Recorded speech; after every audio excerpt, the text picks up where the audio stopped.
Hi, I'm Katie Gordon. I'm the founder of Dietless Living, creator of personal health leadership programs, the real alternative to dieting, and the author of The Missing Link to Sustainable Weight Loss. Welcome to Friday, welcome to Brisbane. We're streaming live from Brisbane.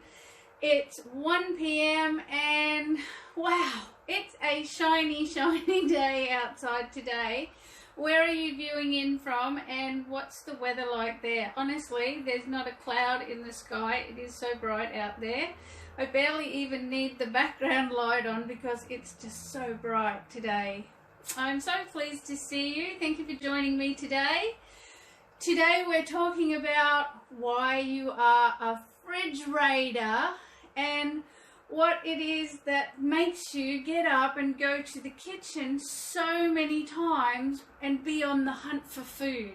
It's mad, isn't it? The amount of times that you find yourself in the fridge. Ooh, what's in there? Nothing, because there's nothing in there that wasn't in there before. Or worse still, there is something in there and you find your little hand in there grabbing something. Or maybe you just find yourself standing over the sink eating with a kind of a mindless hand-to-mouth moment going on. It's weird, isn't it? It's like you've vaguely got any kind of awareness about what you're doing, but you know you're doing it and you're kind of thinking, I'm not even hungry. Why am I doing this? Why am I looking in the fridge? And even though you know you're not hungry, if you see something that you can grab in a second, piece of cheese, whatever is in there, if you can grab it, you do. Your arm's just out there, like, you know those machines where you and that hand goes out and grabs the soft toy or whatever? That's what it is, isn't it? It's like, what's that doing? Why? Why do we do it? And like, it's just, most of the time it's bewildering. It used to just really bewilder me. How come I'd find myself in the kitchen time and time again, in the fridge, facing the fridge, whether it's morning, noon or night, whether I'd just been there, and yet there I would be again. And I used to do an awful lot of eating over the sink. So, because, you know, you're just mindlessly, I'd just be mindlessly eating. Whoa, look at that. Whatever it was, just consuming right there. I wouldn't, you know, we talked the other day about make sure you sit down. That's why you make sure you sit down when you eat, so that you're just not mindlessly eating. There's got to put a link in that chain. But we want to talk about why that happens and why, if you find nothing in the fridge, I don't buy anything, there's nothing in my fridges, and it still occasionally happens. I know what's going on though, so it's good. But you know, you go in, I used to be the girl who'd go in there and go, especially at work, right? And do you ever have that when you used to have a place to go at work and you'd go to work and you'd be in the fridge at work? It's not even your fridge. It's full of other people's food, but you just stand there and go, oh, brain, what are you doing? I'm not meant to be in this fridge. It's not even my fridge. So you'd make another cuppa. Don't know what else to do. I'm in the kitchen. Let's have another cuppa. I used to have 50 cups of tea a day. It was mad. So what's happening? It's your body is on autopilot, right? Your body's just moving around and it ends up in the kitchen. You know what autopilot is? It's what happens with a plane, and what is, you know, when a pilot puts a plane on autopilot, what's happening? The plane then follows a predetermined set of instructions that has been pre-programmed into it. And that's what happens with our body. It's got a pre-program in it that takes us to the kitchen. Did you know that you have 60 to 70,000 thoughts a day? It's a massive amount, right? But of those 60 to 70,000 thoughts that you have every day, only 5% of them are new thoughts, which means that 95% of those thoughts are the same thoughts you had yesterday, the day before, last week, last month, last year, and 10 or 20 years ago. Some thoughts we've just been regurgitating since we were little. It's pretty mad. And if you understand that it's the same thoughts that you're having, and remembering the conversations we've had about how thoughts and feelings are coupled together. Sometimes they happen together, sometimes they happen separately. You have a thought, then you have a feeling, or you have a feeling, then you have a thought. If you're having the same thought that you had yesterday or 10 years ago, or when you were a kid, you're having the same feelings that go with those thoughts. And if you're having the same thoughts and feelings together, then you end up having the same reaction that goes with them, because they're a set, right? And if you're having the same thoughts, feelings, and reactions, then you're having the same behaviors. And if you're having the same behaviors that you had yesterday, 10 years ago, 20 years ago, then you're producing the same results that you were producing. And if you're producing the same results, you're getting the same experiences. So you know if you're thinking new thoughts because you're making new experiences. If you're having the same experiences in life over and over again, you know you haven't changed. So it's those 5% of new thoughts that we need to get in touch with to stop this crikey, I'm in the kitchen again thing going on. If you end up in the kitchen time after time raiding that refrigerator, you know you're stuck in previous thoughts, feelings, reactions and behaviors, because your body's taking you to the same place that you always go. So it's those 5% of new thoughts that you need to cultivate. Because what does a plane on autopilot need to be able to change course? It needs a pilot.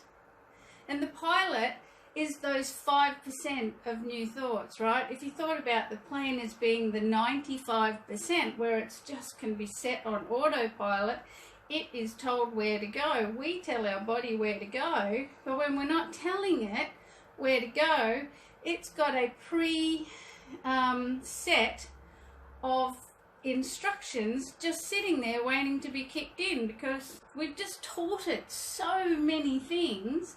And if you think about when you may have first had that habit of walking to the fridge when you didn't know what else to do, maybe you were a little kid. We used to do it, come home from school, straight in the fridge. What's to eat, Mum? Because you just got in, you're full of energy and excitement, or you're tired from your day, and that was a habit. And we've built that habit into our life along with so many other habits. But what do you need to be able to change that is you need to have your pilot, your conscious thoughts, your conscious awareness in the house. So if you think about, dieting for starters, if dieting is giving your pilot an upgrade on what you want, right? So your pilot is there and it says, right, let's go to the fridge and we're going to have this, this, this and this. We're going to have all of these kinds of foods. These are the good foods.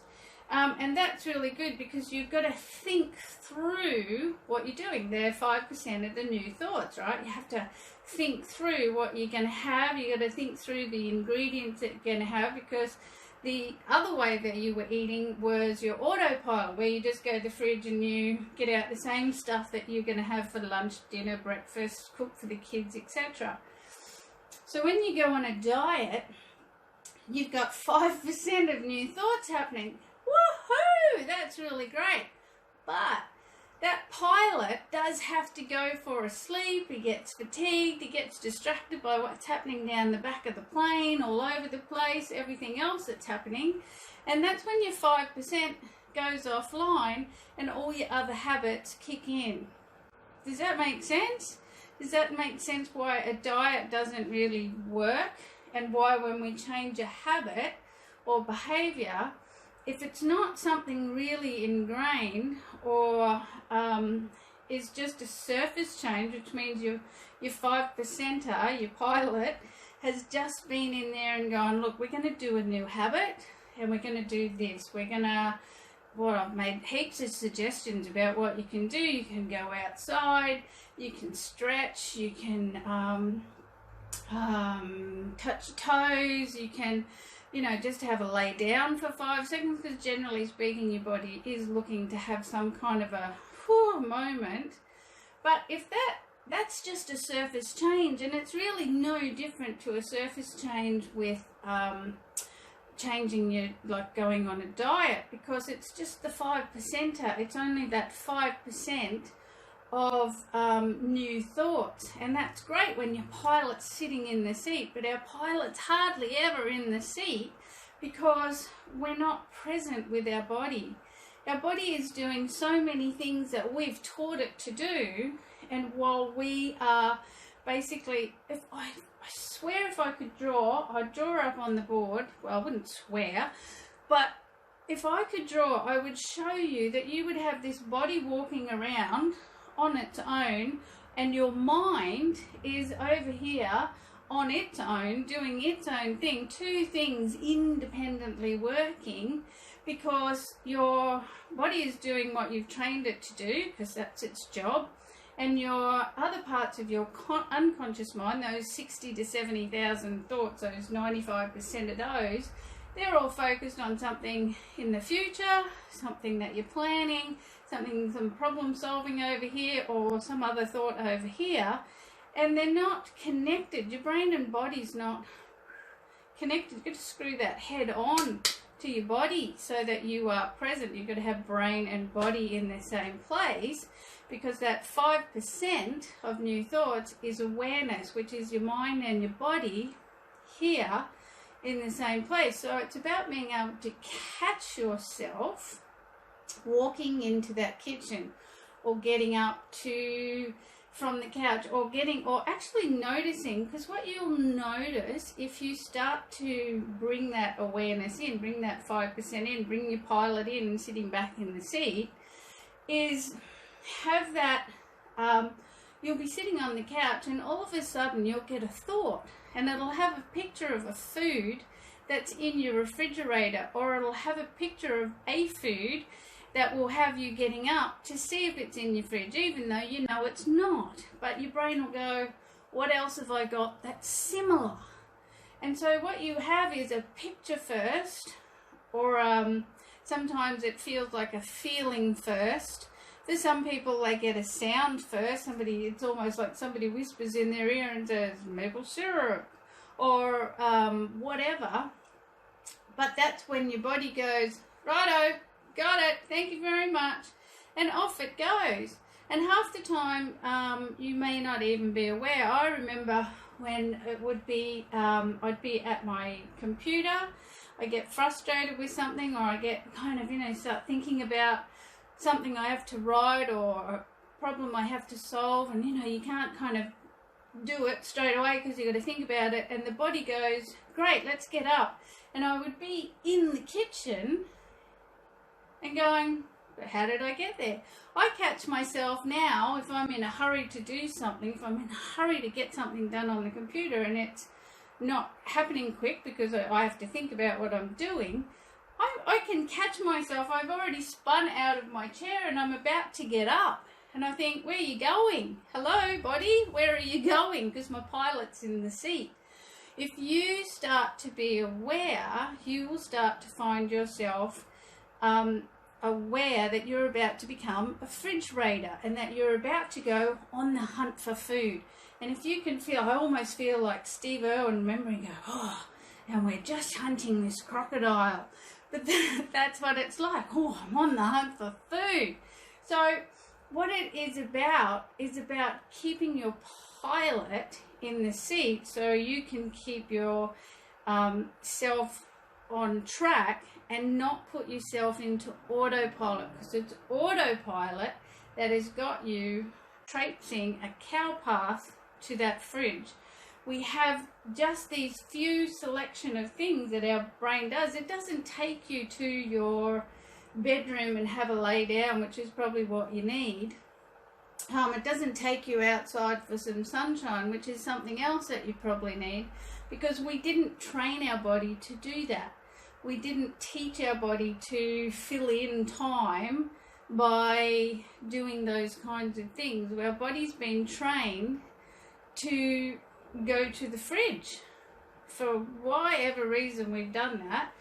Well, I do know why we did that, because it's what we do. We're kids, we come home from school, we get rewarded with food. Food comes out of a fridge. We want something. The kitchen's a short walk from wherever you are in the house. It's a communal place. It's a busy place. We want to do stuff. When we have excess energy in our body, we want to do something, and we just get up and walk to the kitchen. It's just this short cow path to the kitchen, and there we are, refrigerator, nibble, nibble, nibble. I tell you a very simple, simplistic thing to do that reminds you when your pilot's out and you're back on autopilot, because it's really, we are on autopilot almost all day, every day, is to set up a little barrier. I don't know what kind of a kitchen configuration that you have, but all you need is a piece of string, 2 bits of sticky tape, and just a little something to hang on the string that's lightweight but shows you that there's a string there. It's nothing, you can walk straight through it. But if you put a little barrier across the entryway into your kitchen, you will interrupt that pattern of autopilot walking into the kitchen, because you'll get up from wherever you are, and you'll get to the kitchen and you'll see the piece of string which you could just walk through and go, and it'll be enough to wake you up and your pilot to get back in the seat. And you'll go, all right, not going to the kitchen, I'm on my way to the kitchen, what am I doing? And you will snap out of that unconscious autopilot of snacking in the refrigerator, because that's what it's all about. You've got to do these little pattern interrupts. Now, there's a lot of things that you can think about doing, is understanding what are the processes that are happening when you get to the kitchen. This is why I keep talking about having a rest, because generally speaking, we go to the kitchen to fill in a gap. We have a lot of gaps in our day. We have transition between doing this thing and we've got to wait a couple of minutes before we can do that thing.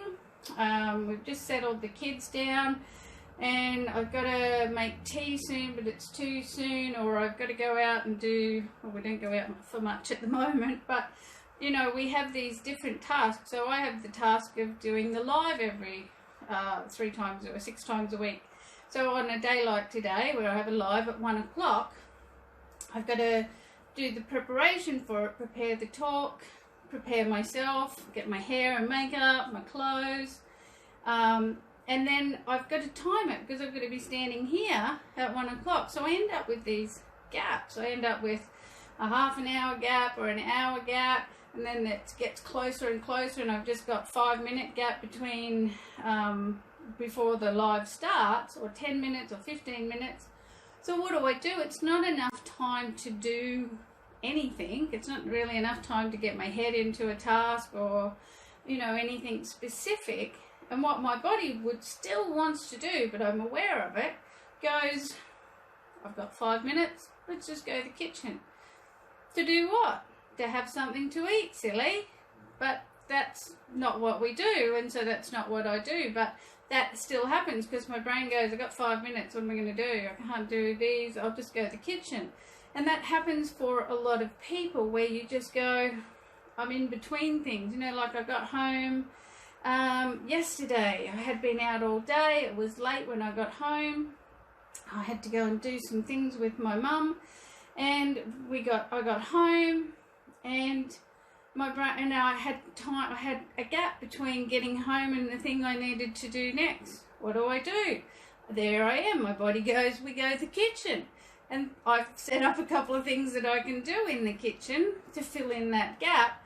But that's what we do. That's what the body does. It still wants you to go back to the kitchen. So if you just put that little piece of string across the kitchen, I know some people have really big entries to their kitchen. Some people have just a centre island and no way to block it off. But you know what they're doing at the supermarkets and the shops now, right? They've got the orange cones. Now, I know you don't want orange street cones in your house, but it's easy enough to, if it's really something that's important to you, to set up a slight, it's not a barricade because it's not going to keep you out, but it's a mental visual reminder to change what you're doing, to wake up before you step into that kitchen. Because what you have to do is just wait for a moment before you do the thing that you're going to do, before you open that fridge. It's about waiting. Just wait. Think about what's happening in your body. Think about what you're feeling.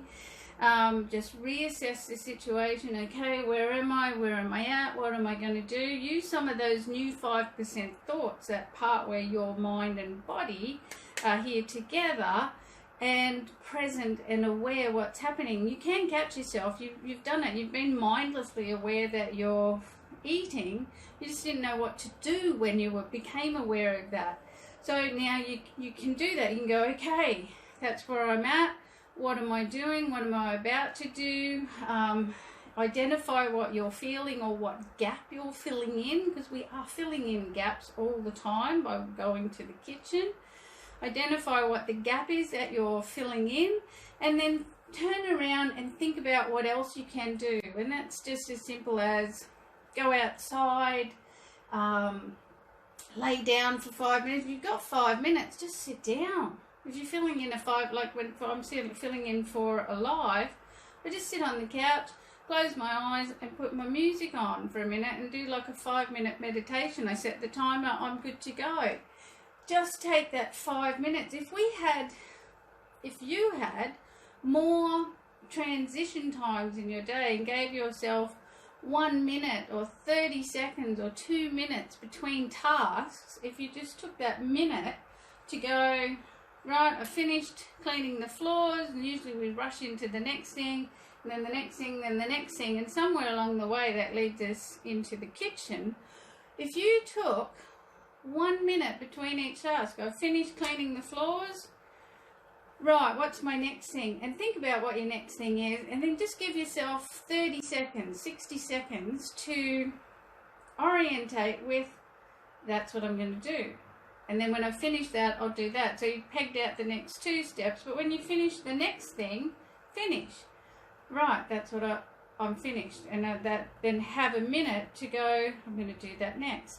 If you, every time you got in the car, because you think about when this is kind of out of the kitchen, but it's still part of it, because eventually you'll go back to the kitchen.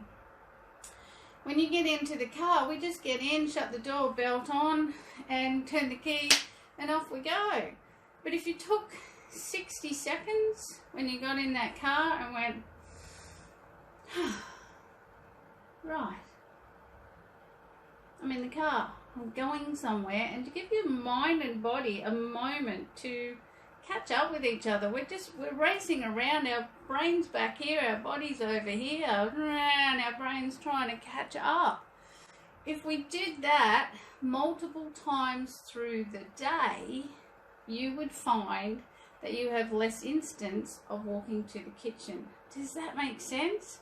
It's the same with nighttime grazing. People have this, I often get asked, how do you stop nighttime grazing? Nighttime grazing is an inability to, by the time you get to the couch, so see, a lot of people, I used to do it too, was get home, run around the house, cook, clean, put away groceries, do whatever you got to do. If you've got kids, you're attending to children, husbands, all sorts of things. Get the dinner, get the dishes done, and then you hit that couch. You've got, half an hour, whatever is your time to relax before you go to bed. And that's generally the most time people have, is only like an hour or two. By the time your bum hits the couch, you're going, right, this is my minute, quick, sit down, relax, I'm going to watch TV.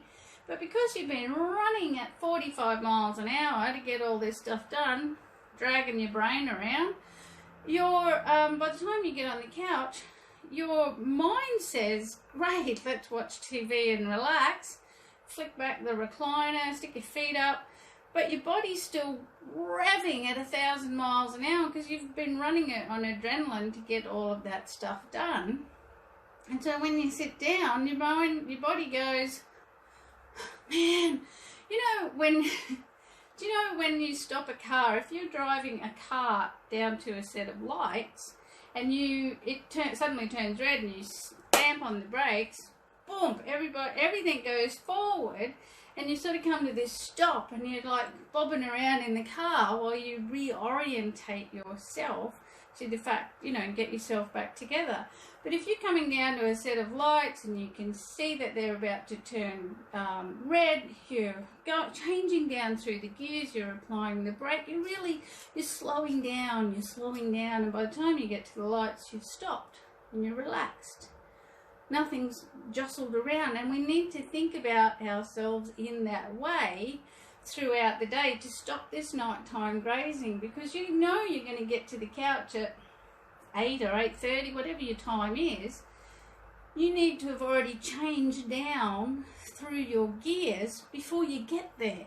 Most people are just doing that sudden stop, get to the couch, and their body's just bouncing around. And so the first thing it says, my bum used to just hit the seat and then I'd be up and go, right, what can I eat? And in the end, I always just preempted, and I'd sit down with my crackers and cheese and wine and stuff. But my body would still be restless. And I'd be up and down because I hadn't changed down through the gears before I got to the couch. Does that make sense? So to come back to stop being a fridge raider is basically the same analogy. You've got to keep changing down through your gears through the day. You just can't go at 1,000,000 miles an hour. Even if you're worn out, laying on the couch, knackered, if you haven't wound down through the gears, your body's still revving at 1,000,000 miles an hour, and you'll lay on the couch for 5 minutes, 10 minutes, half an hour, and your brain and then it will suddenly go, great, you've got a minute, I've got to go to the fridge. And back to the fridge you go. We spend our time with this revved up body because we've got a lot to do, we've got a lot of thoughts in our head, especially now or any time. We've got all this stuff, it's like flashing lights happening all the time.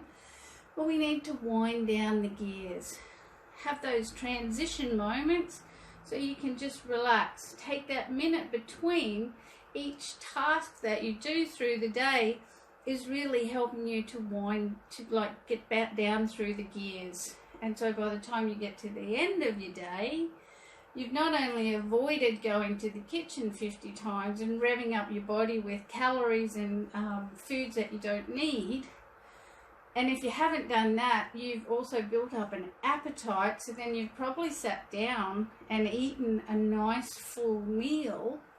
And if you follow the instructions from the other day about setting the table, enjoying your food, taking your time, then you get the satisfaction. And because you've been changing down through those gears all day, when you've finished your dinner, you quietly do the dishes, you go and sit, and your body's relaxed because you've allowed it to relax through the day. That's the key, is that relaxation. And just, you can still go fast, you can still achieve a lot, but it's to give yourself those moments through the day to reconnect so that your body's not racing around, carting your mind with it, which is normally what's happening. I hope all of that makes sense to you. I actually made a little poster. Can you see that? It says wait. So you can put it on your fridge or you can put it on your barricade. And it says, what's happening? What am I about to do?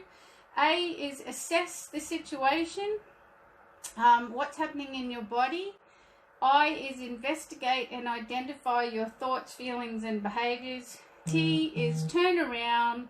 What else can I do to feel relief? Because remember, that's the only reason your body's going to the kitchen, learned behaviour, I think there's food in there. That'll give me a little relief for a moment. Because food's the problem, it's not the solution. We often think food is the solution to whatever we're feeling, and it's not. Food is actually part of the problem that's revving up our body, because we're giving it calories it doesn't need. We're either eating foods that don't agree with it. If you're eating processed foods, or just having sugar, or 50 cups of tea, they're all adding to the problem. So food's not the solution, food is part of the problem. Food is great when you just have a meal, enjoy it, make it an occasion, and then in between times manage the emotional state that you're feeling. If you'd like a copy of that, I think there's a link with the live today. Just click on that and we'll send that to you on email. If you have enjoyed today's live, please share that with your friends. Do keep your eye out for the Dietless Living word of the day. Got the fabulous words every day to remind you who you are, to keep yourself motivated and keep yourself on track. Do remember to take a moment in between each task just to go, okay, I've just finished the floors. I'm now going to do the bathroom, or I'm going to sit down and just rest for a moment. Just take a minute. If you go, oh, I've got 10 minutes, what'll I do? Rest. Sit on the couch, look out the window. Just take some time and keep changing down through the gears through the day, and you will find that you consume less food and stop raiding that fridge. Pop up a little barricade. It's like roping off at the at the cinema or something, and they rope you off. Oh, are you finished in there? Great. Just rope that, put that back up. It's just a reminder so that your pilot has to come back in and go, oh yeah, there's a rope there. Right, what do we want to do? We want to relax. So you could probably hang that on the piece of string even. So thank you for watching. I might just have a look and see who's on there. Is anybody on there today? Hello, hello. Hello Jody, how you going? Oh, let me turn you around. Hello Les, nice to see you all again. Oh, what a fantastic day. Did you see that? Look at that. Look at that. Oh my Lord, what a gorgeous day. So good to see you all. Hello Mikhail, how you going? Hello Maricruz, hello Kay. Hi Vishal, how you going? Thanks for watching, and I will see you this afternoon at 4:30. Take care. Bye for now.